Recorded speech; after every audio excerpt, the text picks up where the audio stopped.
খুবই বেদনাদায়ক এক ঘটনা। কাশ্মীরে জঙ্গি হামলার শিকার সাধারণ মানুষ, পর্যটক বা হিন্দু বলতে পারেন। হিন্দু মানুষকে টার্গেট করে মারা হয়েছে। এখানে হিন্দু মানুষকে টার্গেট করে মারা হয়েছে ঠিকই, কিন্তু আমাদের দেশের মধ্যে কোনো হিন্দু মুসলিম যেন না হয় সেটাই চাইবো, কারণ এখানে মুসলিমদের কোনো দোষ নেই। এখানে মুসলিমরা কিন্তু তীব্র নিন্দা জানিয়েছে। তাই আপনারা হিন্দু মুসলিম এক হয়ে থাকবেন। আপনারা কোনো এই ঘটনাকে সাক্ষী করে কোনো বিভেদ সৃষ্টি করবেন না। এখানে ভারতের মুসলিম এবং হিন্দু দুই পক্ষ একই কথা, যে এরকম ঘটনা আসলে খুবই বাঞ্ছনীয় ঘটনা। এই ঘটনাকে সাপোর্ট কেউ করবে না।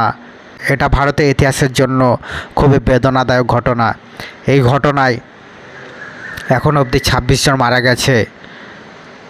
26 জন মারা গেছে, বেশিরভাগ পুরুষ। তো এই ঘটনা কিন্তু ভারতের প্রত্যেকেই তীব্র নিন্দা জানাচ্ছে, এবং যে জঙ্গি 4 জন হয়তো ছিল, সেই 4 জন জঙ্গির ছবিও প্রকাশ হয়েছে। এই 4 জন জঙ্গিকে খোঁজার তল্লাশি চলছে, কিন্তু গোয়েন্দা রিপোর্টে এখনও অবধি জানা গিয়েছে যে তারা পাকিস্তান হয়তো পৌঁছে গেছে।